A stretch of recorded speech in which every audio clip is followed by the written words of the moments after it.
अल्हम्दुलिल्लाहिल्लज़ी Kaffa व सलामुन अला इबादिहिल्लज़ीना इस्तफ़ा अम्मा बाद।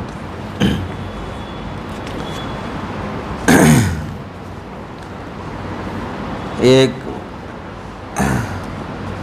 शेर बहुत ज़्यादा सुनते रहते हैं।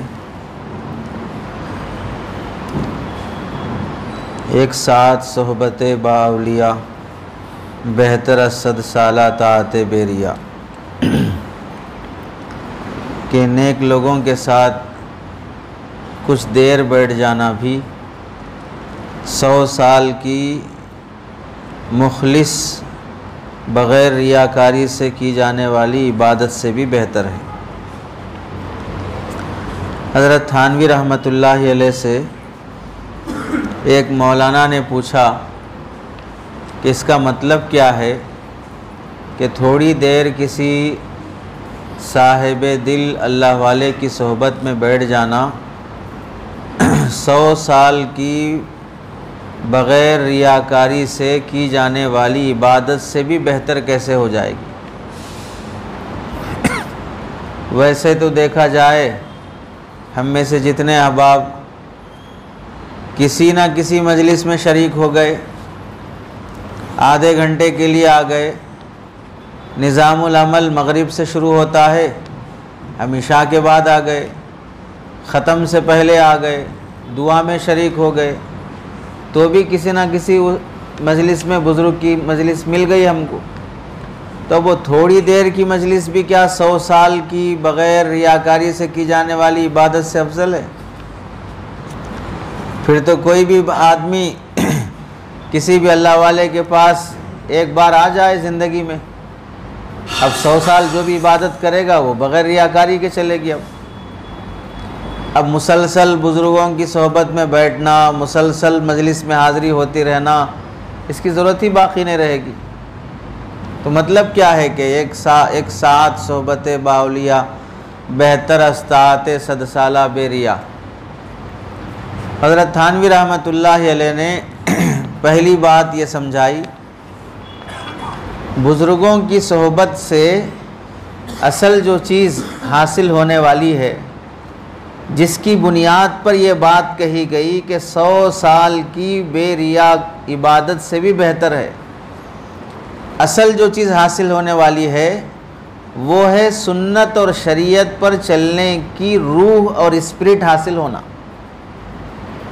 बुज़ुर्गों की सोहबत में बैठने के बाद आदमी को जो चीज़ हासिल होने वाली है, वो हासिल होने वाली क्या नेमत है कि हमारे अंदर वो ताकत और क़ुव्वत पैदा हो जाए कि हम सुन्नत और शरीयत पर पूरी ज़िंदगी गुजार सकें और पूरी ज़िंदगी मासियत और गुनाह से बच सकें।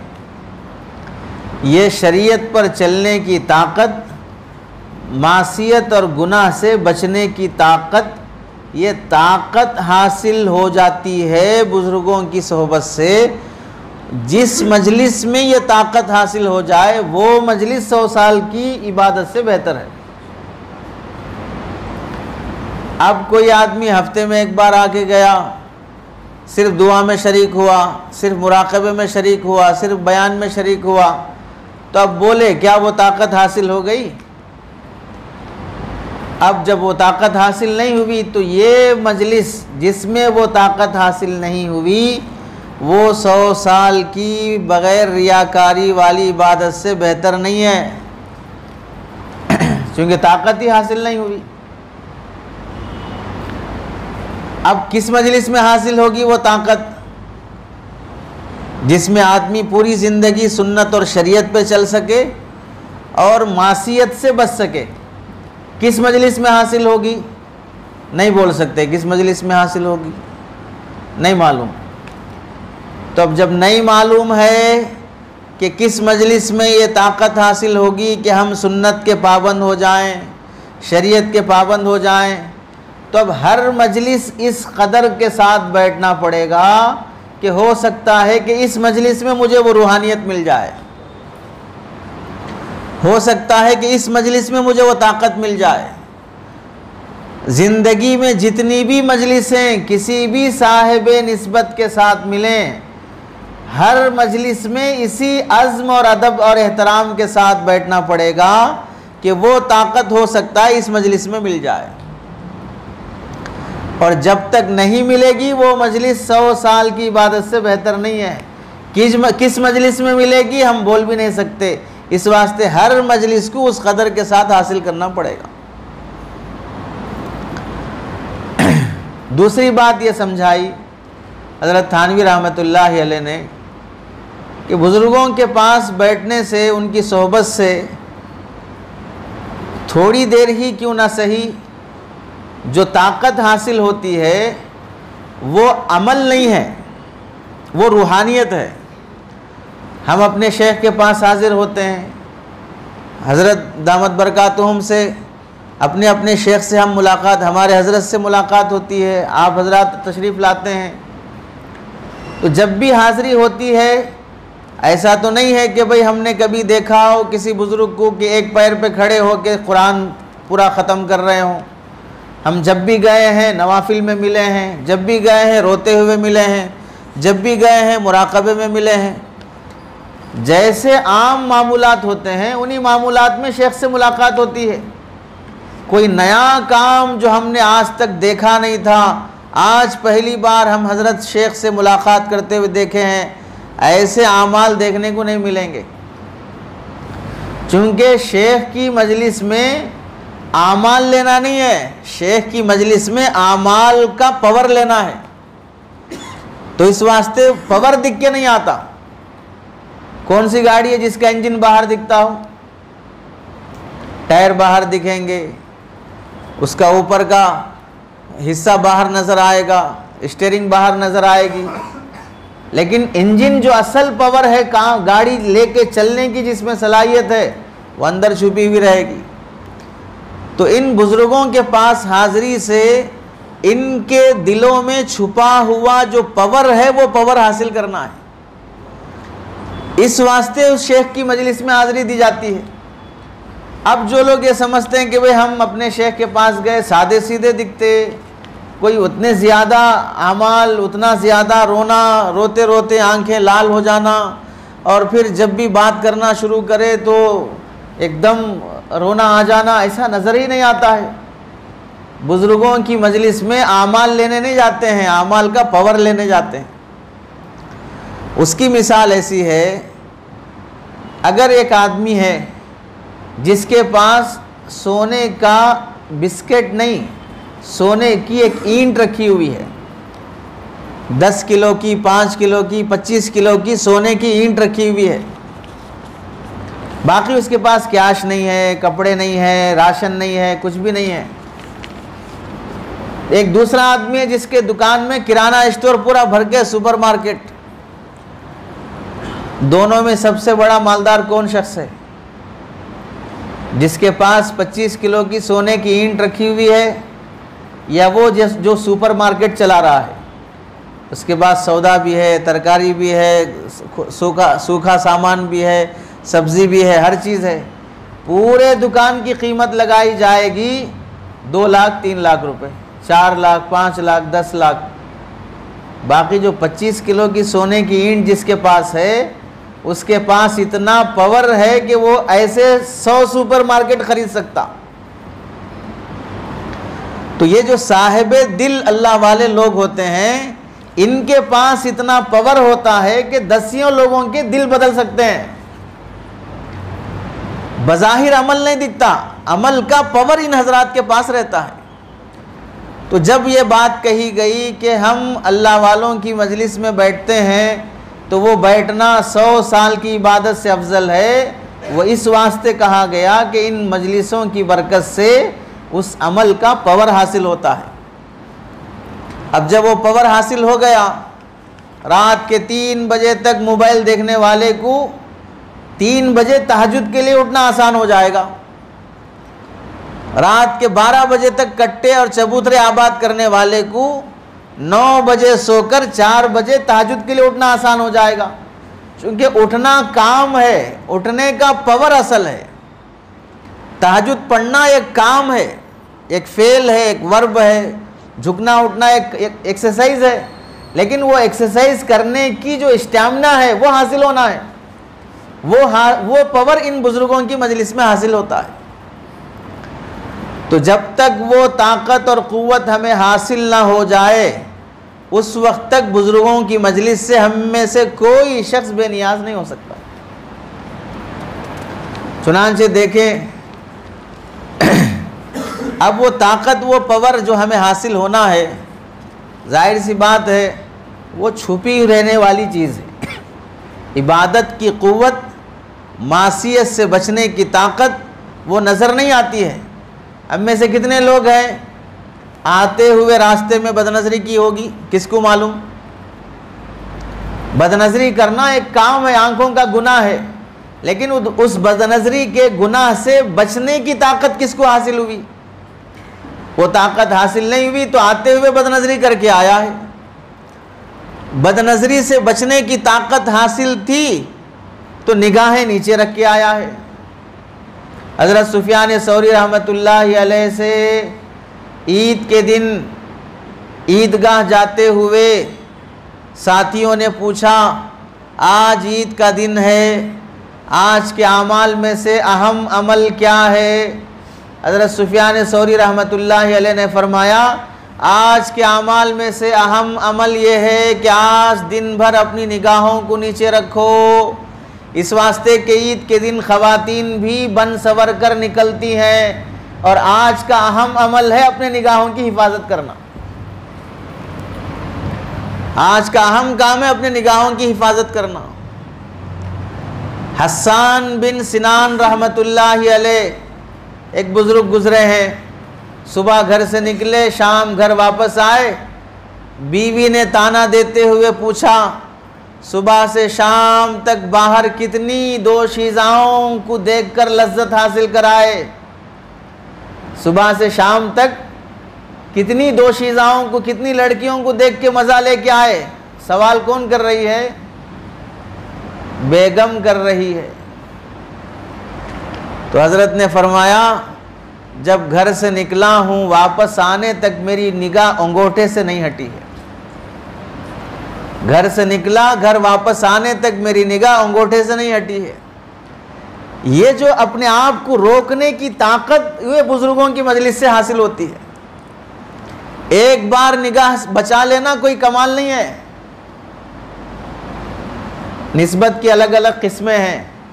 अव्वल दर्जे की निस्बत हज़रत हकीम अख्तर साहब रहमतुल्लाहि अलैह ने लिखा है, किसी भी बुज़ुर्ग की मजलिस में हासिल होने के बाद जो निस्बत हासिल होती है वो निस्बत वो होती है कि आदमी के दिल पर थोड़ी देर के लिए ऐसा तासुर हो जाता है कि वो यहाँ से निकलने के बाद ख़ुद को थोड़ा सा बुज़ुर्ग समझना शुरू करता है तो गुनाह से बचता है।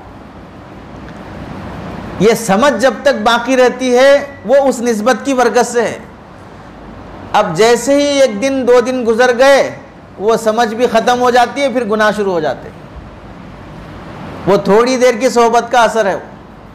इस वास्ते कितने सालिकीन बोलते हैं इस मजलिस में आके जाने के बाद एक हफ्ते तक असर रहता है, 2 दिन तक असर रहता है, 3 दिन तक असर रहता है। वो 3 दिन तक का असर यानी हमारे अंदर 3 दिन तक गुनाह से बचने की ताकत ही ले सके हम बुज़ुर्ग की मजलिस से। वरना तो बुज़ुर्ग की मजलिस में इतना पावर है कि ज़िंदगी भर गुनाह से बचने की भी ताकत मिल सकती है।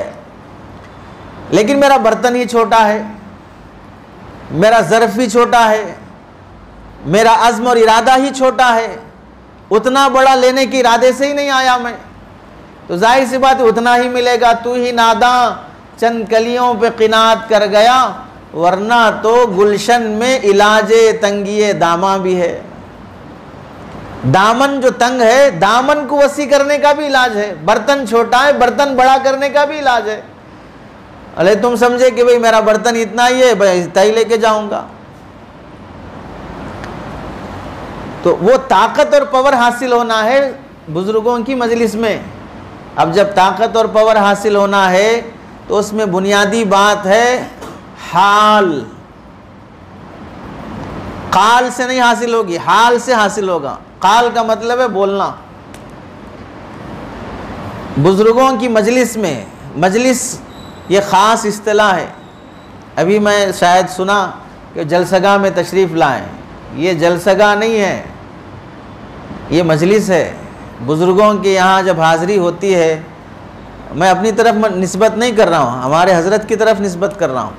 हम सब हज़रत के यहाँ तशरीफ़ लाए हैं, हम तो खादिम होने की हैसियत से बैठ गए हैं। हम पर ख़ुद हज़रत के हज़ारों एहसानात हैं, यहाँ के परवरदा हैं हम, तो हम सब हज़रत की मजलिस में हाज़िर हुए हैं। तो मजलिस ये अदब और एहतराम वाला लफ्ज़ है। जलसगा का हाल क्या रहता है, एक वहाँ कोने में बैठा, वहाँ से आवाज़ आ रही, साहब सुन रहा हूँ, और एक कोने में बैठा, आवाज़ आ रही, साहब सुन रहा हूँ। ऐसा जलसगा में होता है। उधर पीछे चाय भी चल रहा होता है, बिस्किट भी होता है, किताबें फ़रोख्त होती रहती हैं और टोपियाँ बिकती रहती हैं, सब चलता है जलसगा में। और बुज़ुर्गों की मजलिस में सिवाय सुनने के कुछ नहीं होगा। हज़रत थानवी रहमतुल्लाह अलैह फरमाते हैं, हुस्ने इस्तिमा भी बहुत बड़ा कमाल है। हुस्ने इस्तिमा यानी अच्छे ढंग से सुनना सीखो। पहले मैंने आप बोलते रहो, मैं सुन रहा हूँ, ये नहीं है। तुम सुन रहे हो, मुझे भी एहसास होना चाहिए कि मैं बोल रहा हूँ किसी को। महज सुनना काफ़ी नहीं है। इस्तिमा एक है समा, समा का मतलब है सुनना, दूसरा है इस्तिमा। इस्तिमा का मतलब है ऐसी तवज्जो से सुनना कि बोलने वाले से नज़र ना हटे।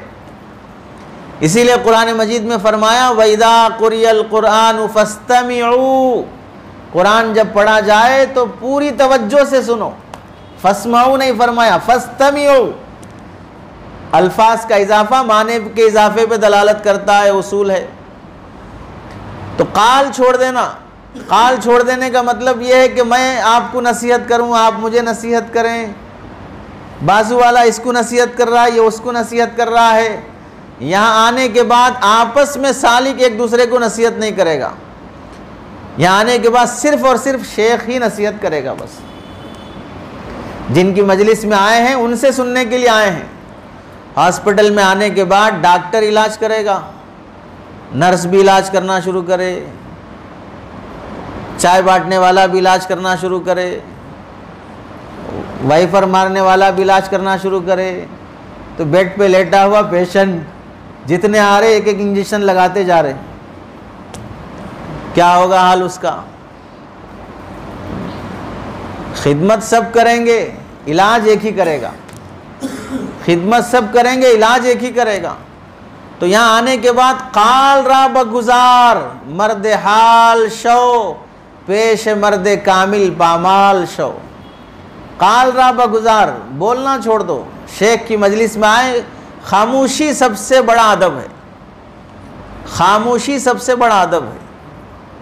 हज़रत थानवी रहमतुल्लाह अलैह के पास आने के बाद बहुत से सालिकीन के लिए उसूल यही था, हज़रत मामूलात क्या हैं, क्या करना है, कुछ नहीं करना है, खामोश रहना, यही आपका मामूल है। अगर बोलते हुए पकड़े गए खानका से बाहर कर देंगे, बात करते हुए पकड़े गए बाहर कर देंगे। इस वास्ते कि जितना दिल बिगड़ा है ये बोलने से ही बिगड़ा है। खामोश रहना सीखो और खामोशी में आफियत है। तो काल रा बगुजार, अब बोलना छोड़ो। मर्द हाल शो, अमल से बताओ कि कितने पाबंद हो, कितना असर अपने शेख की सोहबत का खुद पर हुआ है। पेश मर्द कामिल पामाल शो, किसी अल्लाह वाले के सामने खुद को मिटा दो और फना कर दो, ऐसा जैसे कि मुर्दा बदस्ते जिंदा। मुर्दा बदस्ते जिंदा, मरा हुआ आदमी जिंदा गस्साल के हाथ के हवाले हो जाता है। इधर पलटाओ, उधर पलटाओ, इधर नहलाओ, उधर नहलाओ, इधर पानी डालो, उधर पानी डालो, कुछ अपने इख्तियार में नहीं। अब हम बेहैसियत हैं, आप जैसा नहलाना है नहलाइए साहब, हम आपके हवाले हैं। आप पाक ही तो कर रहे हैं, हम मुर्दे को पाक ही तो कर रहा है गस्साल। तो अब वो गस्साल को मुर्दा अगर उठ के बोलेगा कि नहीं मुझे पहले यहाँ से नहलाइए बाद में वहाँ से नहलाइए, तो दो मुर्दे हो जाएंगे।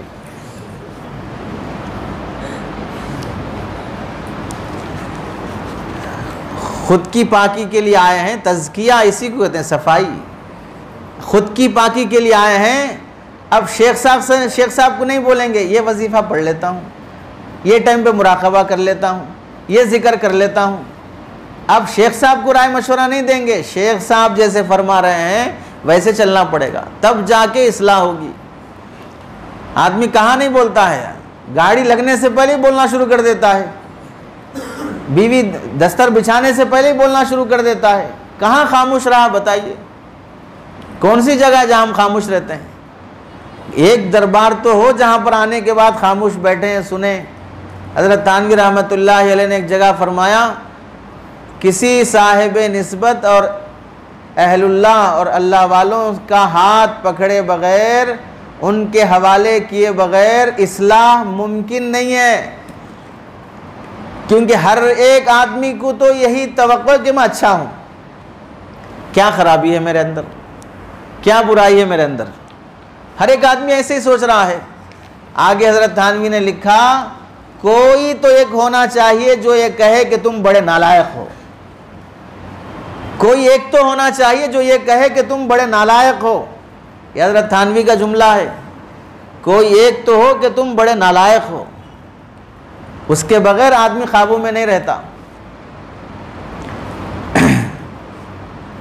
इस वास्ते बुजुर्गों ने लिखा है, हज़रत इब्राहिम बिन अदहम रहमतुल्लाह अलैह बड़े अल्लाह वाले गुजरे हैं। आप हजरात जानते होंगे, सल्तनत और बादशाह छोड़कर फ़कीरी ली थी इब्राहिम बिन अदहम रहमतुल्लाह अलैह। वाक़िया मशहूर है।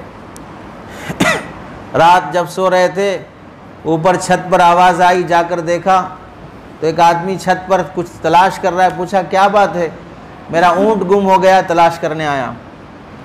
उन्होंने पूछा ऊँट छत पे चढ़ के आएगा? इतनी अकल नहीं है, कौन सी चीज़ कहाँ तलाश करना है? ऊँट अगर गुमा है तो जंगल में मिलेगा, ऊँट सीढ़ियों से चढ़ के छत पे थोड़ी आ सकता है। इतनी अकल नहीं है तुम्हें, ऊँट तलाश करने आ गए। तो उस आदमी ने कहा, जब ऊँट छत पे नहीं मिल सकता तो नरम बिस्तरों पे लेटे लेटे अल्लाह कैसे मिल जाएगा? नरम बिस्तरों पे लेटे लेटे अल्लाह कैसे मिल जाएगा? अल्लाह कहाँ मिलता नहीं मालूम। अपनी बादशाहत में मगन है, अपनी नौकरी में मगन है, अपनी तिजारत में मगन है, अपनी बीवी बच्चों में मगन है, और सोच रहे हैं कि जहाँ जैसे हैं वैसे ही रहें और अल्लाह खुद ब खुद मिल जाए।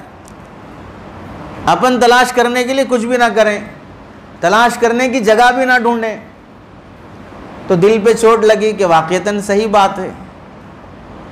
पूरा बादशाहत का निज़ाम छोड़ा, गुदड़ी ओढ़ी और सीधे जंगल निकल गए।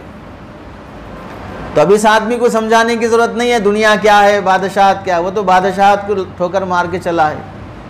तो इब्राहिम बिन अदहम रहमतुल्लाह अलैह से एक मरतबा किसी ने कहा कि रमज़ान क़रीब आ रहा है, बेहतर है कि हम बैतुल्लाह तशरीफ़ ले जाएं, वहाँ पर हमें एतकाफ़ का मौका मिलेगा, बैतुल्लाह का क़ियाम मिलेगा, वहाँ की तरावी मिलेगी, वहाँ रह जाते हैं। हज़रत हकीम अख्तर साहब रहमतुल्लाह अलैह फरमाते हैं, एक है बैतुल्लाह, दूसरे हैं अहलुल्लाह। एक हैं बैतुल्लाह, दूसरे हैं अहलुल्लाह। अगर अहलुल्लाह की सोहबत के बग़ैर बैतुल्लाह भी जाओगे तो नापाक होके आओगे। बैतुल्लाह भी जाओगे अहलुल्लाह की सोहबत के बग़ैर तो भी नापाक होके आओगे। हज़रत अली मियाँ नदवी रहमतुल्लाह अलैह फरमाया करते थे, कितने हाजी हैं। हर इबादत का एक नूर होता है, नमाज का एक नूर है, रोज़े का एक नूर है, ज़िक्र का एक नूर है, हज का भी एक नूर है, हर इबादत का एक नूर होता है। कितने हाजी हैं जो हज की इबादत का नूर हुदूद हरम पार करने से पहले पहले ही ख़त्म करके आ जाते हैं। कितने हाजी हैं जो एयरपोर्ट पे आने के बाद वो हज का नूर ख़त्म हो जाता है। कितने हाजी हैं जो घर पहुंचते पहुंचते हज की नूरानियत ख़त्म हो जाती है।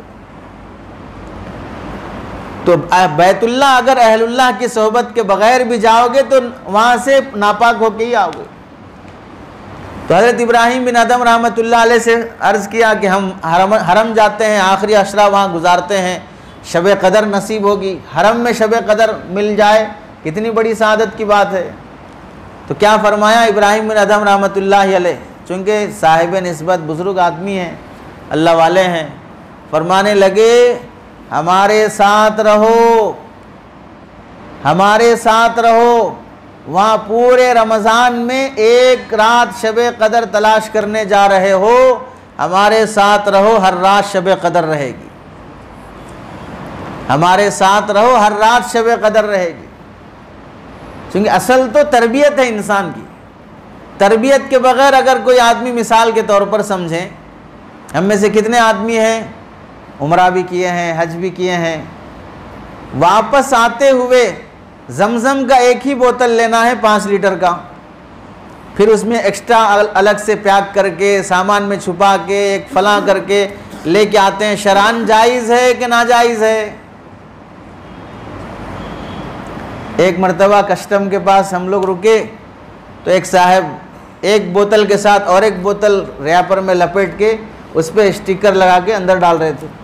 पुलिस देख लिया, आगे कहना चोरी करते हो? तो कहने जमजम का पानी है। तो कहने तो जमजम की चोरी की इजाज़त है? चोरी तो चोरी है, चाहे कुछ भी करो।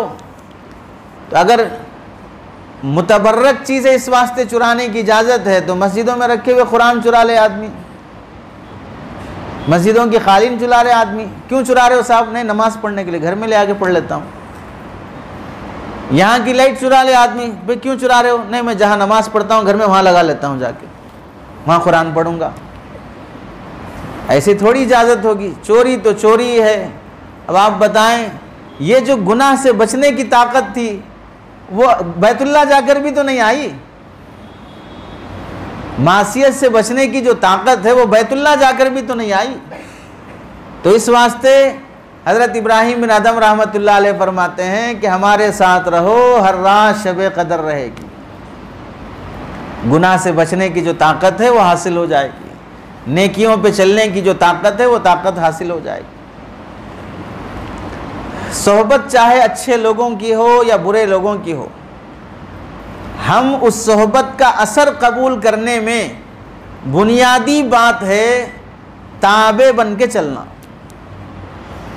ताबे बन के चलना। एक साहब ने हज़रत थानवी रहमतुल्लाह अलैह से पूछा कि जब हम मालदारों के पास बैठते हैं तो दिल में दुनिया की मोहब्बत पैदा होती है, मैं भी इतना कमाना, मैं भी ज़ाती घर बनाना, मैं भी अपना बैंक बैलेंस जमा करना, ये इरादे पैदा होते हैं। और जब किसी अल्लाह वाले के पास बैठते हैं तो मैं भी कुछ नेक बन जाऊंगा, आखिरत कमाऊंगा, अच्छे ख्यालात पैदा होते हैं। तो हज़रत थानवी रहमतुल्लाह अलैह ने फरमाया, सोहबत का असर असल में ताबे होने पे होता है। हम खुद मोहताज बनकर किसी अल्लाह वाले के पास गए कि मुझे उनसे कुछ लेना है, तो उस अल्लाह वाले की रूहानियत का असर पड़ेगा, हमारे ख्यालात बदलना शुरू होंगे कि मुझे भी अब वो अल्लाह वाला शख्स मिसाल के तौर पर रात दिन रोने वाला है, तो अब उनका असर जो मुझ पे पड़ेगा वो ये पड़ेगा कि भाई मैं भी, मेरे अंदर भी रोने की कैफियत पैदा होगी। अगर वो साहिब निस्बत की आदत इश्क़ इलाही की है, हर बात में अल्लाह की मोहब्बत लाते हैं, तो सामने वाले पे जो असर पड़ेगा वो इश्क़ इलाही का पड़ेगा। अगर उन अल्लाह वालों की जो आदत ज़्यादा कसरत तिलावत की है, हर वक्त कुरान की तिलावत में मसरूफ़ रहते हैं, सामने वाले पे जो असर पड़ेगा मैं भी कुरान पढ़ूँ, सीखूँ, शौक़ पैदा होगा। उन अल्लाह वालों की आदत अगर कसरत नवाफिल की है, ज़्यादा नफिल पढ़ने की है, सामने वाले पे जो असर पड़ेगा वो कसरत नवाफिल का पड़ेगा। उन अल्लाह वालों की आदत अगर कसरत मुराक़बे की है, तो सामने वाले पे जो असर पड़ेगा वो कसरत मुराक़बे का पड़ेगा। वहाँ से जाके आने के बाद मेरा दिल बदला, दिल बदला जो बोलते हैं आमतौर से, वहाँ से जाके आने के बाद जो दिल बदला, वो जो बदलना है सामने वाले में जो कैफियत गालिब रहती है वो इस पर असर पड़ती है। लेकिन कब है? जब जाने वाला ये सोच के गया कि मुझे इनसे कुछ लेना है, मोहताज बन के गया, तालिब बन के गया, सालिक बन के आया। दो इस्तिलाह हमें याद रखना चाहिए, एक है तालिब, दूसरा है सालिक। सुलूक में चलने वाले को हमेशा तालिब बन के चलना चाहिए। सुलूक में चलने वाले को हमेशा तालिब बन के चलना चाहिए कि मैं तलबगार हूँ, मैं मोहताज हूँ। इस नीयत से जहाँ भी आएगा कोई बंदा तो वह असर उसके अंदर मुंतकिल होगा। अगर इस नीयत से आ रहा है कि मैं अपना स्टेटस, अपना मकाम, अपना मर्तबा, अपना तारुफ ये फ़लाँ बुज़ुर्ग के सामने करूं ताकि वो मुझसे मुतासिर हों और मुझसे खड़े होकर मुसाफा करें, मेरा इकराम करें, मुझे अपने साथ दस्तरखान पे बिठा के खिलाएं, वो मुझे मुस्कुरा के बात करें, मुझे वो आगे बढ़ के सलाम करें। इस नीयत से अगर कोई किसी शेख की मजलिस में आता है तो उन बुज़ुर्ग की तमाम इबादतों और रूहानियत का एक पैसे का असर नहीं पड़ेगा। अब असर नहीं होने में बुज़ुर्ग का दखल नहीं है, मेरी तलब की कमी है। मैं आया ही नहीं उस नीयत से, मैं तो अपना स्टेटस दिखाने के लिए आया, मैं अपना मकाम दिखाने के लिए आया, अपना तारुफ कराने के लिए आया। वो तो हो गया, बुज़ुर्ग के सामने हो गया तारुफ, उन्होंने जान लिया आपको आप कितने हैं। मैं तलब की और मोहताजगी की नीयत से नहीं आया तो इन साहिबे दिल के जो रूहानियत और ताकत है वो सामने वाले पे असरअंदाज नहीं हो। इसीलिए कहा गया कि निअमल अमीर अला बाबिल फ़कीर, वो मालदार बड़ा काबिल तारीफ़ है जो किसी अल्लाह वाले के दर पे खुद जाता है। वो भी इसल फ़कीर अला बाबिल अमीर, और वो अल्लाह वाला बड़ा बुरा है जो किसी मालदार के दरवाजे पे जाता है। क्योंकि जहां तुम जाओगे, ताबे बन के जाओगे तो सामने वाले का असर पड़ेगा। तो इस वास्ते अल्लाह वालों को आम तौर से यही कहा जाता है कि मालदारों के यहाँ जाना नहीं है, वो खुद आए तो उनकी इस्लाह है उसमें। हम जाएंगे तो उनका फसाद है, बिगाड़ है और बिगड़ जाएंगे। बड़े बड़े अल्लाह वाले मेरे जेब में रहते, बोल देता, बड़े बड़े अल्लाह वाले मेरे जेब में रहते, बड़े बड़े उलमा मेरे इशारों पे रहते। अब बताइए, पहले तो शरीफ था, अब और बिगड़ गया जाने से। पहले तो समझ रहा था फला मौलाना मुझे मुंह नहीं लगाते, फला बुजुर्ग मुझे पूछते भी नहीं है, हमें जाना पड़ता है। पहले तो इतना तो एहतराम था, अब जब गए उसके पास तो अब बोलते बड़े बड़े लोग मेरे हाथ में रहते। पहले से बिगड़ गया, जाने से इस्लाह के बजाय और फसाद आ गया। हज़रत थानवी रहमतुल्लाह अलैह फरमाते हैं, बुज़ुर्गों की सोहबत में रहने से आदमी को आमाल की तौफीक जो मिलती है वो उसी पावर की वजह से जो सोहबत की बदौलत मिली। एक है अमल करने की तौफीक मिलना, दूसरा है उस अमल में लज्जत हासिल होना। कुरान पढ़ रहे हैं, कुरान का मज़ा आ रहा है, ज़िक्र कर रहे हैं, ज़िक्र का मज़ा आ रहा है, दुआ कर रहे हैं, रोना आ रहा है। तो एक है अमल, दूसरा है अमल की लज्जत। जैसे अभी आप हज़रात खाना खाए, खाना खाना एक काम है, खाने में किस किस को मज़ा आया? वो हर आदमी की अपनी अपनी कैफियत है। किसी को मज़ा आया तो खाया, मज़ा नहीं आया तो भी खाया, अमल तो हुआ। बहरहाल इंसान उसी का मुकल्लफ है। मज़ा आया तो खाऊंगा, नहीं तो नहीं खाऊंगा। ऐसा कितने खाने छोड़े आज तक? ऐसा कितने खाने छोड़े कि मज़ा आया तो खाऊंगा। जैसे 2 निवाले खाया, मज़ा नहीं आया, इस वजह से छोड़ दे रहा हूँ। एक भी नहीं होगा जो ज़िंदगी में ऐसा छोड़ा हो। जितना प्लेट में उतना तो साफ़ करके ही छोड़ा। एक रोटी लिया, थोड़ा सा चखना लिया, पहले लुक़मे में मज़ा नहीं आया, अब रोटी छोड़ दिया। मैं नहीं पूछूंगा कि भाई हाथ उठाएं कौन कौन ऐसा छोड़े हैं, लेकिन कोई छोड़ा नहीं होगा इल्ला माशाअल्लाह। जितना है उतना तो किया। बिल्कुल इसी तरह मुराक़बे में बैठा, ध्यान नहीं लग रहा है, छोड़ के उठ गया। वहाँ प्लेट छोड़ के नहीं उठाना, यहाँ मुराक़बा क्यों छोड़ के उठा? जितनी देर के लिए बैठा था उतनी देर के लिए तो बैठना चाहिए था ना। जितना खाने के लिए प्लेट में डाल लिया उतना तो खा के उठाना। मज़ा नहीं भी आया तो भी ऐसे ही 20 मिनट के लिए बैठा, आधे घंटे के लिए बैठा, मज़ा नहीं भी आया तो भी करके उठना चाहिए था। ये किसने कहा कि भाई लज्जत आए तो करो, लज्जत नहीं आए तो मत करो? किसने कहा? मज़ा आए तो करो, मज़ा ना आए तो मत करो, किसने कहा? कुरान की एक आयत दिखा दीजिए जो नमाज में मज़ा आए तो करो, मज़ा आए तो छोड़ दो, मत पढ़ो। मज़ा हासिल करने की कोशिश करते रहो, वो अलग बात है, लेकिन नमाज बाहर सूरत पढ़ना है। तो हाजी इमदादुल्लाह मुहाजिर मक्की रहमतुल्लाह अलैह को एक साहब ने लिखा कि ज़िक्र, औरात, वज़ाइफ ये सब बहुत करता हूँ, लेकिन ऐसा महसूस होता है कि नफ़ा नहीं हो रहा है, फ़ायदा नहीं हो रहा है। अच्छा, फ़ायदा नहीं हो रहा है कि 2 मतलब हैं। एक मतलब ये होता है फ़ायदा नहीं होने का कि जो औरात वज़ाइफ कर रहा हूँ उनमें मज़ा नहीं आ रहा है, एक मतलब ये है। दूसरा मतलब ये है ज़िक्र, औराद, वज़ाइफ, मुराक़बा सब कर रहा हूँ, फ़ायदा नहीं हो रहा है, का मतलब है कि शेख साहब तवज्जो नहीं दे रहे हैं मुझे पहुँचाने के लिए, मुझे भी खिलाफत दिलाने के लिए, तो नफ़ा नहीं हो रहा है। याद रखें, सुलूक के रास्ते में ये नफ़ा शिरक है, सुलूक के रास्ते में ये नफ़ा शिरक है। शिरक इस वास्ते है ज़िक्र और अस्कार का मकसूद रज़ाए इलाही नहीं रहा, गैरुल्लाह हो गया। ज़िक्र और अस्कार का मकसूद अल्लाह को पाना नहीं हुआ, कोई और दूसरी चीज़ पाना हो गया। इस वास्ते गैर को पाना ये नफ़ा ही नहीं है, बल्कि शिरक है। और सालिक क्या समझ रहा है, ये नफ़ा है। तो हज़रत हाजी साहब से वो कहने लगे कि ज़िक्र, अस्कार, मुराक़बा सब चल रहा है, लेकिन ऐसा लग रहा है कि नफ़ा नहीं हो रहा है। तो हज़रत ने पूछा, हमें किस बात का अल्लाह ने मुकल्लफ बनाया है?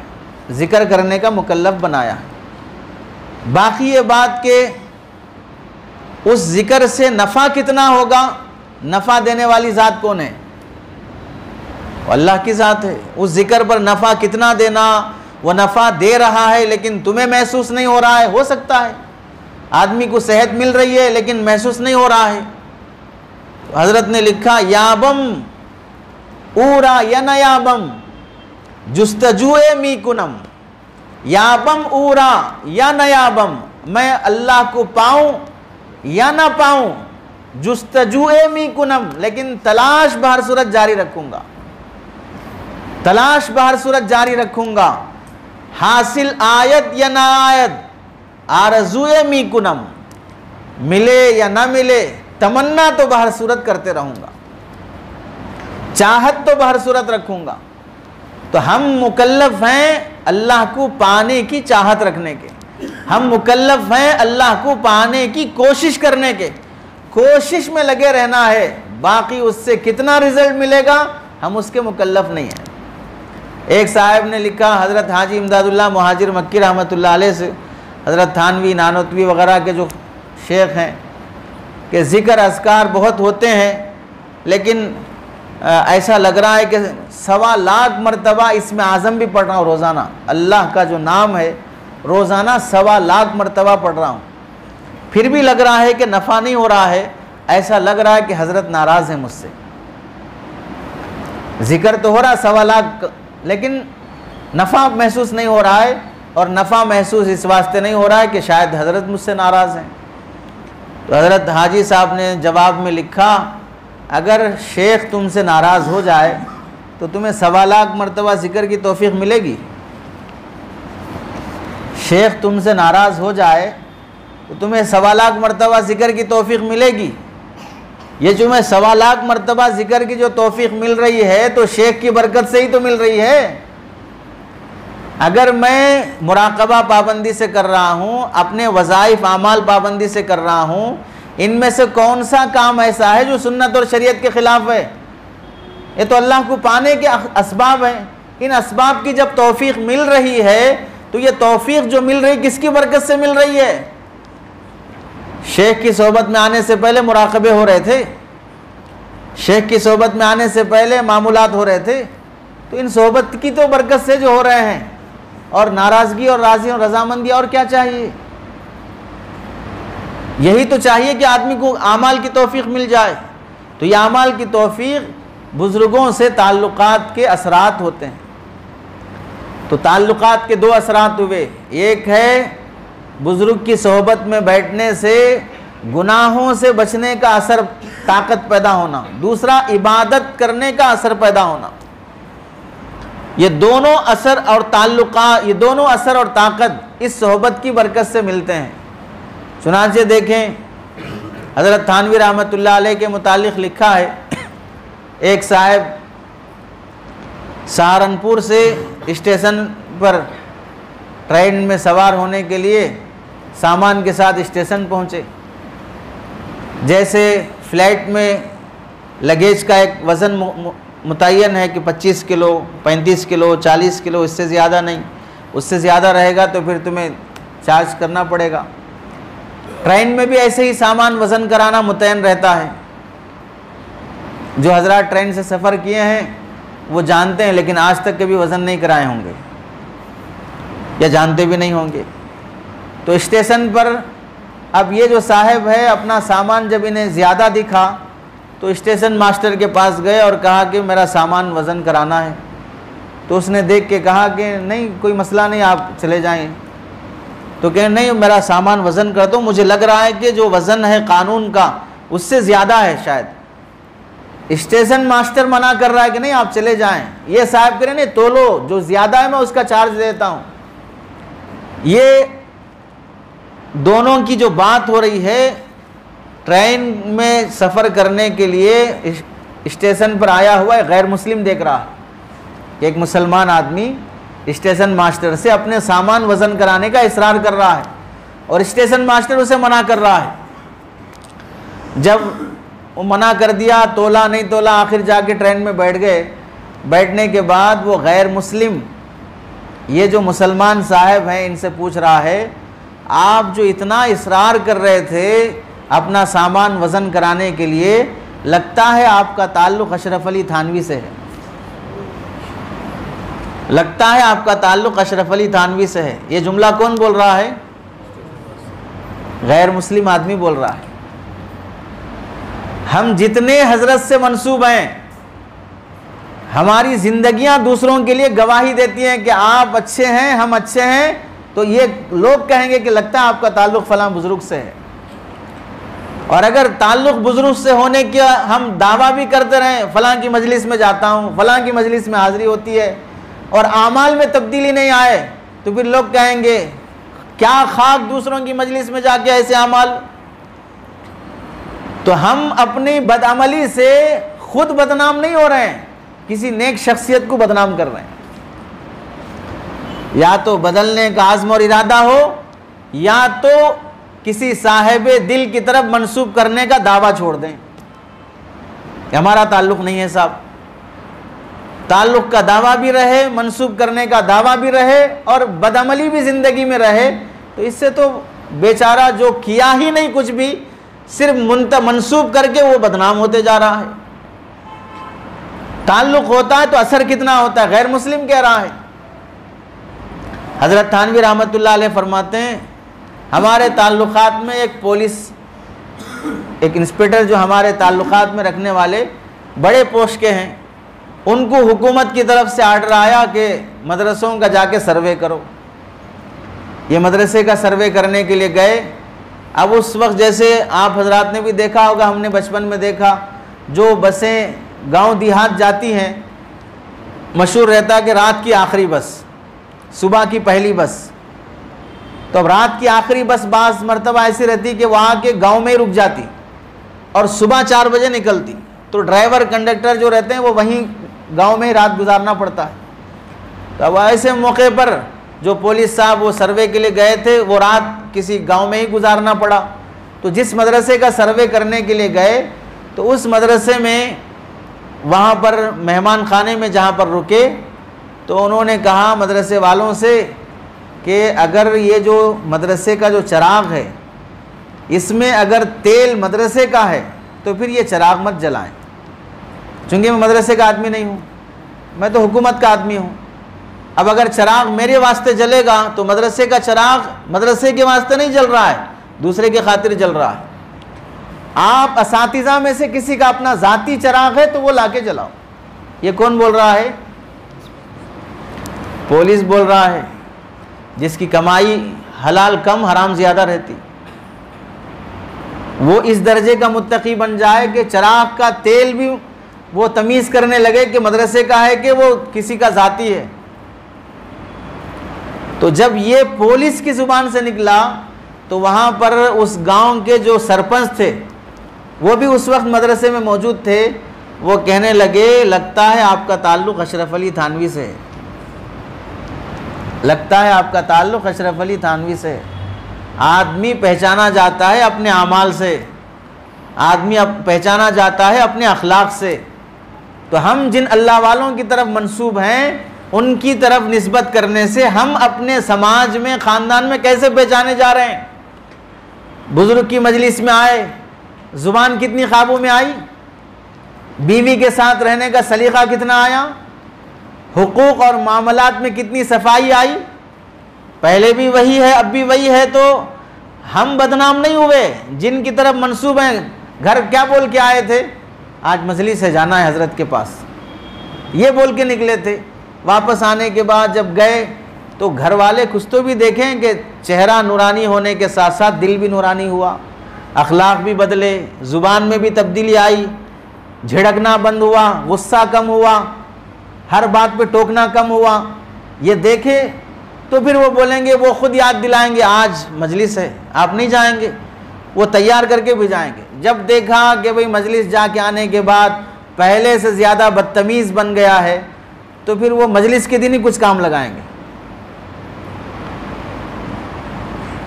जाने से तो नहीं जाना बेहतर है, क्योंकि तब्दीली तो होने वाली नहीं है। तो उन बुजुर्ग को बदनाम किया जा रहा खाली पीली।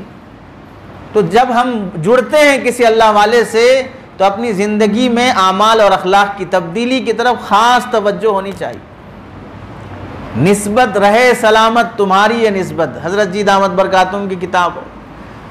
जिससे निस्बत हो गई, अब उस निस्बत का एहतराम ज़रूरी होता है। जिस बुज़ुर्ग से मंसूब हो गए उस बुज़ुर्ग का एहतराम ज़रूरी होता है। आप देखें अल्लाह वालों से जुड़ने की बरकत से आदमी में जो पावर और स्टैमिना आता है आमाल पर जमने का। हज़रत थानवी लिखते हैं, भोपाल की रियासत हिंदुस्तान की रियासतों में बड़ी मशहूर रियासत है। अंग्रेज़ आने से पहले मुग़लों के दौर में भी भोपाल की रानी भी मशहूर है, भोपाल की रियासत और भोपाल के नवाब भी मशहूर थे। तो भोपाल की रियासत के एक वज़ीर थे जिनका नाम था मुंशी जमालुद्दीन। आलिम भी थे और मुंशी भी थे।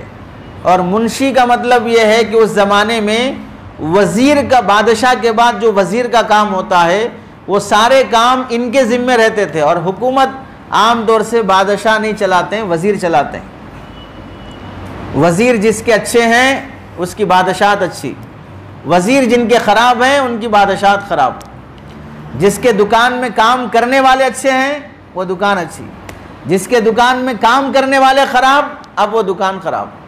जिसके स्कूल में पढ़ाने वाले टीचर अच्छे वो स्कूल अच्छा, जिसके स्कूल में पढ़ाने वाले टीचर ख़राब वो स्कूल ख़राब। जिस मदरसे में पढ़ाने वाले असातिज़ा अच्छे वो मदरसा अच्छा। नाजिम कोई भी हो, प्रिंसिपल कोई भी हो, कारपोरेटर हॉस्पिटल में चलाने वाला कोई और रहता है, लेकिन ट्रीटमेंट करने वाले डॉक्टर अच्छे हैं तो हॉस्पिटल आगे बढ़ जाएगा। तो काम करने वालों पर मौकूफ रहता है।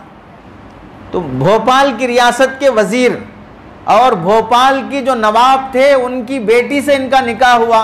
तो अब भोपाल की रियासत के नवाब साहब की शहज़ादी इनके निकाह में है, और ख़ुद ये साहब भी वज़ीर हैं और आलिम भी हैं, ओहदे भी हैं, निस्बतें भी हैं, दुनिया भी है और आलिम दीन भी हैं। एक मरतबा नमाज़ पढ़ाने के लिए मस्जिद में आए तो लोगों ने कहा कि भाई नवाब साहब आए हैं, मुंशी साहब आए हैं, आलिम साहब हैं, वज़ीर हैं हमारी रियासत के। तो इकरामन क्या कहा कि आगे बढ़ा दिया कि आप नमाज़ पढ़ाएं। वहाँ पर एक दूसरे शहर के मौलाना आए हुए थे। उन्होंने जब देखा कि मुंशी साहब रियासत भोपाल के वज़ीर आलिम दीन ये नमाज़ पढ़ाने के लिए मुसल्ले पे खड़े हुए, वो मौलाना बड़े सख्त और पाबंद मिजाज के थे। मुसल्ले पे जाके वज़ीर साहब का हाथ पकड़ के पीछे खींचा और ये कहा कि आपकी घरवाली पर्दा नहीं करती है, आपको इमामत करने का हक़ नहीं है। आपकी घरवाली पर्दा नहीं करती है और आपको इमामत करने का हक़ नहीं है। जिसकी घरवाली बेपर्दा हो वो इमाम नहीं बन सकता, क्योंकि इमाम का असर अगर घरवाली पे नहीं पड़ा तो मुख्तदियों पे क्या पड़ेगा। तब्दीली अगर घरवाली में नहीं आई तो कौम में क्या तब्दीली आएगी। कोई मामूली बात है, कोई मौलवी उसका कोई ओहदा नहीं है, कोई पोस्ट नहीं है, वो भोपाल की रियासत के वज़ीर को मुसल्ले पे से हटा दे, कितना जिगर चाहिए। अब तो हम वही बोलेंगे जो हमारे वज़ीर आज़म चाहेंगे, अब तो हम वही करेंगे जो हमारा बादशाह चाहेगा। कमेटियां भी ऐसी मुसल्लत होती हैं कि इमाम और ख़तीब पर वही बोले जो हम चाह रहे हैं। अगर वो टॉपिक, वो मौजू आ जाए जुमा के खिताब में जो कमेटी के किसी भी मेंबर के खिलाफ हो, वो पूरे मेंबर को उठा लेगा, दूसरे दिन निकाल देगा। जुरत है हक सुनने की, हिम्मत है हक सुनने की, हक बोलने की हिम्मत तो बात की बात है, हक सुनने की हिम्मत आ जाना ये भी तो बहुत बड़ी नेमत है। कितने कमेटियों को यह नेमत नसीब है, कितने मुसलमानों की नेमत नसीब है कि हम हक सुन लें। रियासत भोपाल के वजीर का हाथ पकड़ के मुसल्ले पे से हटाया जाए और वो कुछ ना कहे, खामोश खड़ा रहे, और वो मौलाना कहते हैं कि भाई कोई दूसरा आदमी नमाज पढ़ाओ। किसकी हिम्मत है यहाँ नमाज पढ़ाने की वजीर के सामने? कोई आगे नहीं बढ़ सका, तो खुद ये मौलाना आगे बढ़े, मुसल्ले पे खड़े होकर नमाज पढ़ाए। वजीर साहब को जाहिर सी बात है ठेस पहुंचा, दिल को लगी बात, घर आए, वापस सीधा बेगम के पास गए। उस वक्त कोई सियासी मीटिंग चल रही थी जिसमें बेगम साहिबा बैठकर, चूँकि नवाब साहब की बेटी है, शहजादी है और सियासी मामलात में वो भी एक मेंबर है, तो उसी महफिल में जहाँ पर पूरे लोगों के साथ मीटिंग चल रही थी, दरवाज़ा खटखटाया और सलाम करके कहा कि आज तुम्हारे बेपर्दगी की वजह से मुझे मस्जिद में मुसल्ले पर से हटाया गया, और आज मैं तुमसे कहता हूं या तो आज के बाद से पर्दा करने का वादा करो, अगर पर्दा नहीं कर सकते तो अभी मुझसे 3 तलाक ले लो। या तो आज से पर्दा करने का वादा करो या अभी मुझसे 3 तलाक ले लो। कहाँ है जिगरा आज अपने घर वालों को सुधारने के लिए? ऐसा भी नहीं होना कि भाई किसी मजलिस में जोश आया, दीवाना उठा, मलिदा कुटा, बोले ऐसा। खुद की ज़िंदगी बदलने में कितना अरसा लगा है, और कहीं एक वाक़या सुन के जोश में आ गया, ले जाके लट लेके पीछे पड़ गए। ऐसा लट अगर शेख साहब ले लें तो कितने टिकेंगे फिर? अब तो मशाइख इकराम को डरना पड़ रहा है कि कहीं झिड़क दें तो मुरीद गायब ना हो जाए, ऐसे डरना पड़ रहा है। याद रख लें, जिस दिन हमारे बड़े हमें टोकने में, डांटने में झिझकें, वो दिन हमारी जवाल का दिन है, वो दिन हमारी बदनसीबी का दिन है कि मुझे डांटने वाला, मेरी इस्लाह करने वाला मुझे बोलने से झिझक रहा है कि बोलूँगा तो क्या समझ जाएगा। मैं जब उसके ताबे हो चुका हूं तो उसका हक बनता है मुझे डांटना, मैं उसके हवाले हो चुका हूं। अगर वो डांटे और मैं नाराज हो जाऊं, मुझे हक क्या है नाराज होने का? कौन होता हूं मैं शेख की नाराजगी पे नाराजगी दिखाने वाला? हजरत थानवी रहमतुल्लाह अलैह ने ख्वाजा मजूब रहमतुल्लाह अलैह जो कमिश्नर के पोस्ट पे थे उस ज़माने में, बड़े पोस्ट पे, सियासी ओहदे पे थे, जब हज़रत थानवी रहमतुल्लाह अलैह से जुड़े, किसी बात में गलती की, हज़रत थानवी ने बिस्तर उठा के खानका से बाहर फेंक दिया कि जाओ यहाँ से निकलो। तलब कैसी थी? सियासी लीडर, सियासी हुकूमती पोस्ट पर है, लेकिन अल्लाह वालों के सामने इतना फना करके आया, बाहर खानका के बाहर बिस्तर उठा के फेंका तो खानका के बाहर दरवाजे के पास बिस्तर लगा लिए और कहने लगे उधर हुकूमत आपकी, इधर हुकूमत हमारी, दर आपका नहीं छोड़ेंगे। आपके खानका में नहीं आना ना, आप नाराज हो गए, लेकिन खानका नहीं छोड़ेंगे आपकी, दरवाजे पे पड़े रहेंगे। पूरी रात वहीं दरवाजे पे पड़े रहे, फिर सुबह हजरत थानवी अंदर बुलाए। आज अगर कोई शेख करे मुरीद को ऐसे, मजलिस में बैठे हैं, उठ रहे हैं, जा रहे हैं, आ रहे हैं, जा रहे हैं, 1 घंटे की बात है, सुकून से बैठे रहते। अगर कोई उठा तो कोई शेख साहब कह दें उठे अब नहीं बैठना, चले जाओ यहाँ से, कैसे लगेगा? आए तो ही तरबियत के खातिर हैं। सबसे बड़ा जो हम सब के लिए रुकावट है वो अपने अना का मसला है, मुझे कैसे बोले। ये अना को ही फना करना है, इस अना को फना किए बगैर एक रत्ती भी हासिल नहीं होता बुजुर्गों की मजलिस से। इन्हीं बुजुर्ग का किस्सा लिखा है मुंशी जमालुद्दीन रहमतुल्लाह अलैह का। पूरे वज़रा की दावत दी, महफिल में बैठे खाना खाने के लिए, खाना शुरू होने वाला था, इतने में एक भंगी कचरा साफ करने वाला आया और कहने लगा मैं मुसलमान होना चाहता हूँ। खाने के दस्तरखान पर जहाँ बड़े बड़े नवाबों के साथ, वज़ीरों के साथ बैठे हैं, खाने का टेबल छोड़ा, उठे, जाके हाथ धोया और उस भंगी को करीब बुलाया, कलीमा पढ़ाया, अपने नौकर को बुला के कहा कि इसे ले जाओ, हमारे गुस्ल खाने में गुस्ल कराओ, हमारे जोड़ों में से, वज़ीर कह रहा है, हमारे जोड़ों में से बेहतरीन जोड़ा पहनाओ और उसे लेके आओ। अब खादिम जाकर नहलाकर कपड़े पहना के आने तक खाना नहीं खाए, इंतज़ार में बैठे हैं। मसला क्या है? एक आदमी मुसलमान होना चाहा तो अपने वज़ीरों का दस्तरखान छोड़ दिया। ये दस्तरखान से ज़्यादा इसका ईमान अहम है, इसका कलीमा अहम है। वापस आने के बाद अपने साथ दस्तरखान पे बिठाया।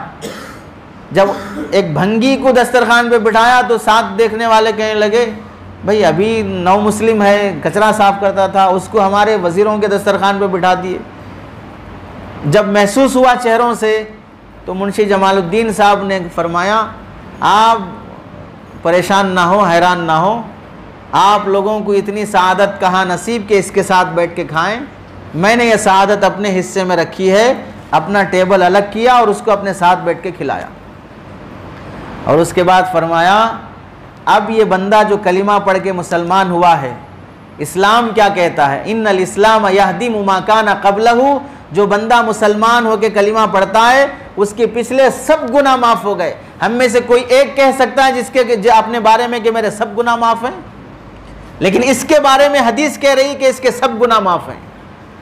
अगर ये इस वक्त बग़ैर नमाज पढ़े के भी मर गया तो भी सीधे जन्नत में जाएगा, इस वास्ते के सब गुनाह माफ़ हो चुके हैं इसके। ऐसे नेक आदमी के साथ हमें कैसे रहना चाहिए? तुम इसे दस्तरखान पे बिठाने से कतराते हो। ये जो ताकत हासिल होती है बुजुर्गों की मजलिस से हासिल होती है।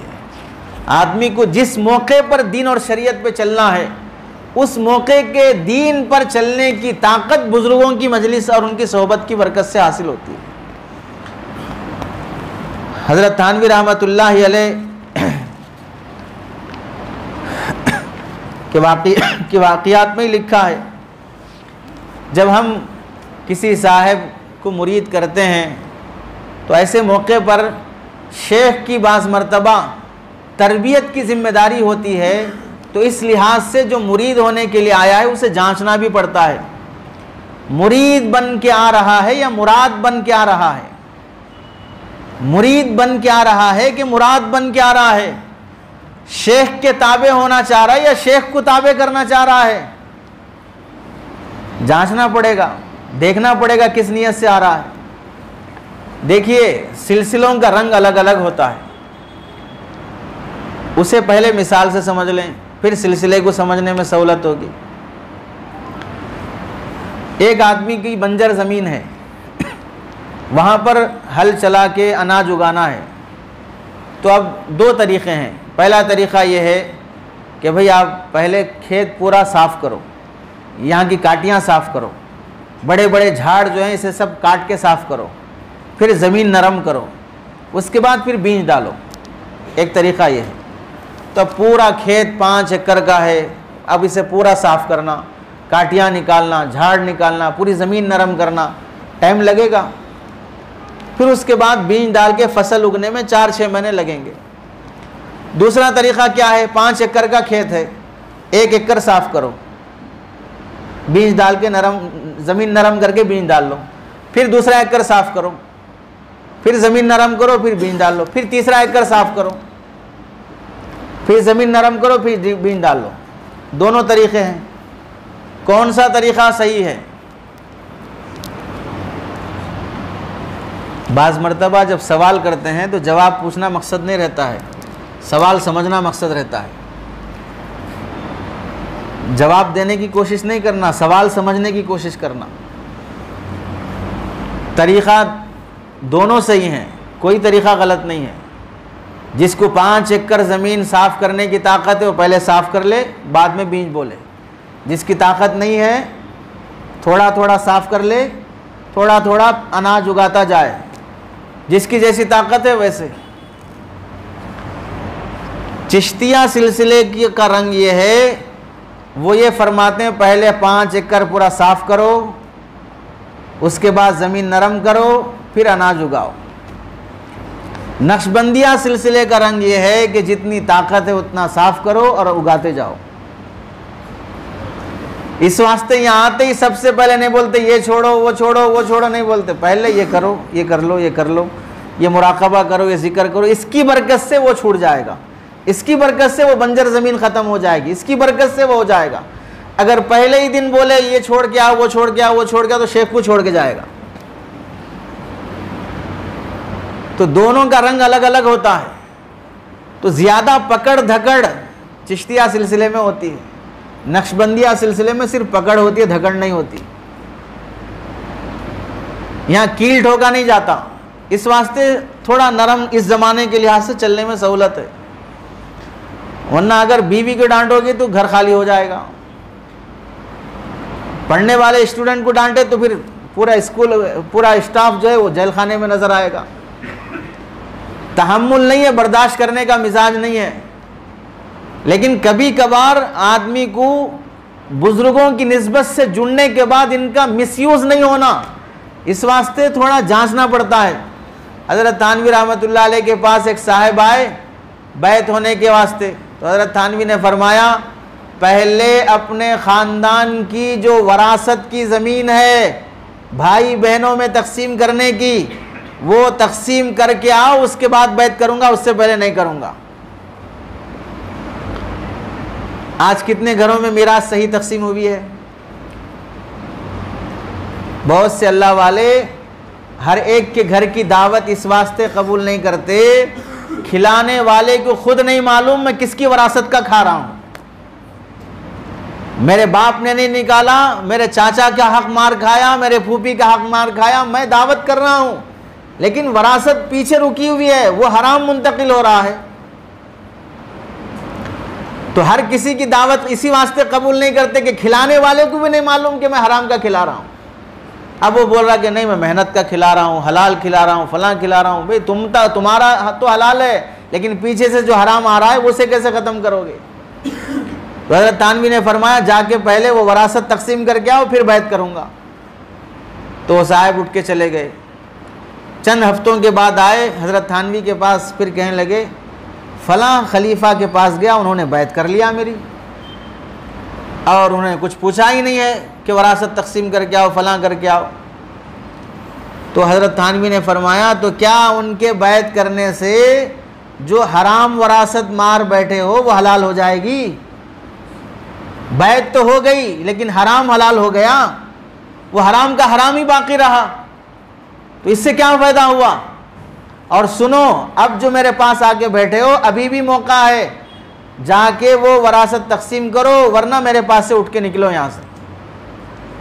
तुम ये समझ रहे हो कि अब बैत हो गया हूँ, सारा हराम हलाल में कन्वर्ट हो जाएगा, अब देने की ज़रूरत नहीं है किसी का हक। उठ के चल दिए वहाँ से। फिर उसके बाद हज़रत थानवी से जाते हुए कहने लगे अगर मैं पूरी वरासत तकसीम कर दिया तो खाऊंगा कहाँ से? फिर कहाँ से खाएंगे हम? हज़रत थानवी ने फरमाया वो तो बात की बात है, खाएंगे कहाँ से, लेकिन जिसका मार बैठा है वो हराम है, वो पहले हराम खाली करो। तकसीम नहीं किया, चले गया। चंद महीनों के बाद ऐसा हुआ कि उस ज़माने में थाना भवन में रेलवे पटरी और रेलवे स्टेशन नहीं था, तो अंग्रेज़ हुकूमत ने वहाँ रेलवे स्टेशन बनाया। वो रेलवे स्टेशन बनाने के लिए जो ज़मीन गई है वो सारी ज़मीन इन्हीं साहब की गई, वो सारी ज़मीन इन्हीं साहब की गई। अब जाहिर सी बात है इनके कब्ज़े में थी तब गई है, तो जिनका हक देना था वो हक नहीं दिया, वो गुनाह अलग रहा, और ख़ुद को भी कुछ हासिल नहीं हो सका। गवर्नमेंट जब लेती है तो जो रेट मार्केट का है वो नहीं देती है, उससे आधा करके देगी। तो अब जब पूरी ज़मीन चली गई तो भी अभी भी खा रहे हैं, मज़े से ज़िंदगी चल रही है, अल्लाह ने दूसरी जायदादें रखी है। हज़रत थानवी फरमाते हैं मेरे दिल में ख़्याल आया जाके पूछूं, जब तकसीम करने बोला था तब बताए कि खाएंगे कहाँ से, अब तो पूरी हाथ से चली गई, अब कहाँ से खा रहे हो? तब तकसीम कर देते तो एक हराम के गुनाह से बच जाते। तकसीम नहीं किए, अब हराम के गुनाह में मुब्तला हो गए, अब वो गुनाह ख़त्म होने वाला नहीं है, अब दूसरी जायदाद तकसीम करना पड़ेगा। अब जो दूसरे का हक देने तैयार नहीं हुआ वो अपना हक कहाँ से दूसरे को दे देगा? भाई वो ज़मीन तो वरासत की थी, वो देने तैयार नहीं हुए, अपनी मेहनत से कमाकर जो ज़मीन बनाया वो दे दोगे तकसीम वरासत में, कहाँ से दोगे? तो बुजुर्गों से ताल्लुक़ का जो असर होता है वो शरीयत पे चलने और सुन्नत पे चलने का असर पैदा होता है, वो पावर पैदा होता है। वो पावर जब तक पैदा नहीं हुआ तब तक हमें इन सोहबतों का कोई फ़ायदा हासिल नहीं हुआ। उस पावर की तलब में हमेशा रहना चाहिए, क्योंकि हलाल अल्लाह के पास मकाम और मर्तबा जो बुलंद होता है किसी भी बंदे का, वो औरात से, अज़कार से, मुराक़बों से, ज़िक्र से, तिलावत से मकाम मर्तबा बुलंद नहीं होता। हलाल लुक़मा अंदर कितना जा रहा है उससे मकाम मर्तबा बुलंद होता है। क्या खा रहे हो ये देख लो। हज़रत जुनैद बगदादी रहमतुल्लाहि अलैह बड़े अल्लाह वालों में से गुजरे हैं। इनसे बिश्र हाफी रहमतुल्लाहि अलैह ने पूछा खाने के आदाब क्या हैं? किन से पूछ रहे हैं? जुनैद बगदादी रहमतुल्लाह अलैह से पूछ रहे हैं खाने के आदाब क्या हैं। हज़रत जुनैद बगदादी रहमतुल्लाह ने फरमाया दस्तरखान बिछाना, अपने सामने से खाना, हाथ धो के खाना, बिस्मिल्लाह पढ़ के खाना। तो हज़रत बिश्र हाफी ने फरमाया वक्त के वली बने फिरते हो, खाने के आदाब मालूम नहीं है। वक्त के वली बने फिरते हो और खाने के आदाब मालूम नहीं है। तो इन्होंने दामन पकड़ लिया और कहा कि हज़रत मालूम नहीं है, आप बता दीजिए। लेकिन अगर ऐसे छोड़ के जाएंगे तो फिर कौन बताएगा? तो हज़रत जुनैद बगदादी रहमतुल्लाहि अलैह से बिश्र हाफी ने फरमाया खाने के आदाब में सबसे पहला अदब है ये जानना कि हलाल खा रहा हूँ कि हराम खा रहा हूँ। ये पहला अदब है। खाने के आदाब में सबसे पहला अदब ये है ये जानना कि हलाल खा रहा हूँ कि हराम खा रहा हूँ। अगर ये जानकारी हो गई हलाल खा रहा हूँ, उसके बाद जो आदाब हैं उन आदाब का सवाब मिलेगा। अगर ये नहीं जाना और मालूम है या नहीं मालूम है कि हराम खा रहा हूँ, अब चाहे बिस्मिल्लाह पढ़ के खाओ, चाहे दस्तरखान बिछा के खाओ, उस खाने पे क्या सवाब मिलने वाला है? आप जानते हैं फुक़हा ने लिखा है अगर कोई आदमी शराब पीते वक्त बिस्मिल्लाह पढ़ेगा काफिर हो जाएगा। शराब पीते वक्त बिस्मिल्लाह पढ़ेगा काफिर हो जाएगा। बिस्मिल्लाह पढ़ना सही है कि गलत है? सही है, लेकिन किस पे पढ़ रहा है? हराम पे पढ़ रहा है, हलाल पे नहीं। हलाल पे बिस्मिल्लाह पढ़ेगा तो सवाब है, हराम पे पढ़ेगा तो सवाब नहीं है। इससे आसान मिसाल, बकरा काटते वक्त बिस्मिल्लाह अल्लाह अकबर पढ़ेगा तो हलाल है। कुत्ता काटते वक्त बिस्मिल्लाह अल्लाह अकबर पढ़ेगा तो भी हलाल है। जिस पे बिस्मिल्लाह उस पे हलाल। ज़मीन अल्लाह की, कब्ज़ा अब्दुल्ला का,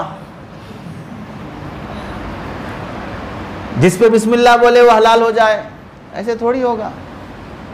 तो सबसे पहले ये जानना ज़रूरी है कि हलाल खा रहा हूँ कि हराम खा रहा हूँ। तो ये जो आदमी को ये तो ताकत होती है कि हराम छोड़ दूँ, हराम छोड़ दूँ, ये सोहबत की बरकत से हासिल होती है। जब नहीं आई वो ताकत तो समझना कि वो महफिल मेरे उस पावर को हासिल नहीं कर सकी। हज़रत हसन बसरी रहमतुल्लाहि अलैह हज पे गए। वहाँ मक्का मुकर्रमा में हम बहुत से लोग जाते हैं, हज उम्रे पे जाते हैं। जितने लोग जाते हैं कितना ख़रीद के लाते हैं, वहाँ से शॉपिंग करते हैं। उम्रा बाद में करते हैं, शॉपिंग पहले करते हैं। जाने के बाद पहले शॉपिंग, निकलने से पहले भी शॉपिंग। ऐसा लगता है कि उनके उम्रे का पहला अमल भी शॉपिंग है, आखिरी अमल भी शॉपिंग है। कितने लोग लाखों रुपए लेके जाते हैं सिर्फ शॉपिंग के लिए। कितने लोग लाखों रुपए लेके जाते हैं, सोना खरीद के लाना है, गोल्ड खरीद के लाना है, और फिर एयरपोर्ट पे पकड़े जाते हैं, शर्मिंदगी होती है, रिश्वत खिलाते हैं, फिर निकलते हैं। क्या लेने के लिए गए थे? अल्लाह नहीं मिला, बाकी सब मुसीबतें आ गई साथ में। काबतुल्लाह से अल्लाह नहीं मिला, बाकी सारी मुसीबतें लेके आए। मदीना मुनव्वरा से इश्क़ रसूल नहीं मिला, बाकी सारी मुसीबतें लेके आए। तो हसन बसरी रहमतुल्लाह अलैह उम्रे पे गए। वहाँ पर बाहर कोई चीज़ ख़रीदने के लिए मार्केट में गए तो एक आदमी दुकान पर कसम खा के अपने सामान के बारे में अल्लाह की कसम मेरे दुकान में जैसा सामान है कहीं नहीं मिलेगा, अल्लाह की कसम इतना प्योर और बेहतरीन माल कहीं पूरे मार्केट में नहीं मिलेगा। तो हज़रत हसन बसरी रहमतुल्लाह अलैह थे। ये जितने सिलसिले हैं वो सारे सिलसिलों का असल मरकज़ हज़रत हसन बसरी रहमतुल्लाह अलैह, सबके इमाम हैं, चारों सिलसिलों के इमाम हज़रत हसन बसरी रहमतुल्लाह अलैह। तो उन्होंने फरमाया कि सामान कहीं और से ख़रीदें या ना ख़रीदें, लेकिन इसकी दुकान से तो नहीं ख़रीदना है, क्योंकि जो आदमी अपना सामान बेचने के लिए अल्लाह का नाम इस्तेमाल करता हो वह हरगिज़ अमानतदार नहीं हो सकता। सामान बेचना है ना, तो अल्लाह का नाम क्यों मिसयूज़ कर रहे हो? उसके नाम का हवाला दे के अपना सामान क्यों बेच रहे हो? सामान बेचना है तो सामान का जो भी हैसियत वो बताओ। अल्लाह की कसम ये क्यों बोल रहे हो? तो अल्लाह का नाम लेकर दूसरे को धोखा देना चाह रहे हो। आज भी हमारे मुसलमान ताजिरों का हाल देख लीजिए, बहुत से बड़े बड़े शॉपिंग मॉल हैं जो गैर मुस्लिमों के चलते हैं, और छोटी छोटी दुकानें हैं जो मुसलमानों की तंग गलियों में रहती हैं। ओल्ड सिटी में चले जाएं, फलां जगह चले जाएं, ये बड़े बड़े जो गैर मुस्लिमों के शॉपिंग मॉल हैं उनके दुकानों पर ना कोई डीजे रहेगा, ना कोई कव्वाली रहेगी, ना कोई आओ साहब बुलाने वाला रहेगा। मस्त सेठ अपनी जगह बैठा रहेगा, ना डीजे ना चीखो पुकार, कुछ भी नहीं है, लेकिन काउंटर के पास लाइन लगी हुई है। और जहाँ मुसलमान हैं डीजे लगा के, कव्वाली लगा के, आदमियों खड़ा के आओ साहब बुला रहे, देख रहे जा रहे, कोई आने तैयार नहीं। पता क्या चला? पुकारा तो बहुत है, सामान और तिजारत के उसूल सब चौपट हो चुके। और यहाँ कोई पुकारने वाला बुलाने वाला नहीं है, लेकिन तिजारत के उसूल हैं और अमानतदारी है। बिन बुलाए भी काउंटर पे लाइन लगी हुई है। तो ये असल इस्लाम था जो हमारे अंदर होना चाहिए था कि तिजारत के उसूल ये अगर होते तो बिन बुलाए भी आते थे। वो तो ख़त्म हो गए। अब डीजे से बुलाना चाह रहा है, कव्वाली से बुलाना चाह रहा है, आदमी रख के बुलाना चाह रहा है। अंदर आने के बाद पूरा मटेरियल ख़राब है। तो अल्लाह का नाम लेकर तिजारत कर रहे हो, ये अमानतदार नहीं हो सकता। हसन बसरी रहमतुल्लाह ने फरमाया कि भाई ऐसी तिजारत न करो। अल्लाह के नबी ने बद्दुआ दी है ऐसे ताजिर के लिए जो कसम खा के अपनी तिजारत करता। चले गए। 2 साल 3 साल के बाद फिर वापस हज़रत हसन बसरी रहमतुल्लाह अलैह जब तशरीफ़ लाए और फिर जब मार्केट में निकले तो देखा कि वही ताजिर उसी दुकान पर ना पुकारा है, ना अल्लाह की कसम है, ना चीखो पुकार है, खामोश बैठा हुआ है। ऐसा लगा कि अब खिलाफत मिल गई, इजाज़त मिल गई, ऐसे सूफ़ी बना बैठा है। तो जाके पूछा, तुम वही ताजिर हो ना जो 2-3 साल पहले बहुत चीख के कसम खा के बेच रहे थे? तो कहा हाँ वही हूँ। तो क्या हुआ, खामोश बैठे हो, क्यों नहीं पुकार रहे हो? तो कहने लगा, मेरी जो पहली घरवाली थी, मैं कमा के ले जा के अगर उसे कुछ कम पैसे देता तो मुझसे झगड़ा करती। यही कमा के लाए, दिन भर क्या करते रहे, इतने पैसे से घर चलेगा। ज़्यादा पैसे देता तो भी मामूली समझती, कम पैसे देता तो झगड़ा होता, ज़्यादा देता तो शुक्रगुजारी नहीं, वो भी मामूली समझ के खामोश रख देती। इत्तेफाक ऐसा हुआ कि उसका इंतकाल हो गया। मैंने दूसरा निकाह किया। दूसरी शादी होने के बाद 2-3 दिन के बाद जब मैं तिजारत करने के लिए घर से निकल रहा था तो मेरी घरवाली ने मुझे रोक कर कहा कि मेरे शोहर, मेरे आका, अल्लाह की कसम तिजारत शरीयत के मुताबिक करके हलाल पैसे लाना, अगर शरीयत के मुताबिक तिजारत नहीं हुई तो खाली हाथ आ जाना, मेरे जेवर बेच के गुजारा कर लेंगे, लेकिन खिलाफ शरीयत तिजारत करके हरगिज़ ना लाना। उस दिन घरवाली की जो नसीहत हुई, उसके बाद से मैंने अमानतदारी इख्तियार की और अल्लाह का नाम, कसम ये सब छोड़ दिया और उसूलों के मुताबिक तिजारत कर रहा हूँ और पहले से ज़्यादा तिजारत चल रही। तो गोया कि घरवाली का नेक बन जाना हमारे दीन पर इस्तिकामत का भी ज़रिया बनता है। मजलिस में तो हज़रत की तशरीफ़ लाएं, लेकिन घरवालियों की तरबियत ना होती हो तो जाहिर सी बात है दीन पर इस्तिकामत मुश्किल है। इन मजलिसों की बरकतें घर की दहलीज पर जाते जाते ख़त्म हो जाएंगी। इन मजलिसों की रूहानियत घर की दहलीज पर पहुँचते पहुँचते ख़त्म हो जाएगी।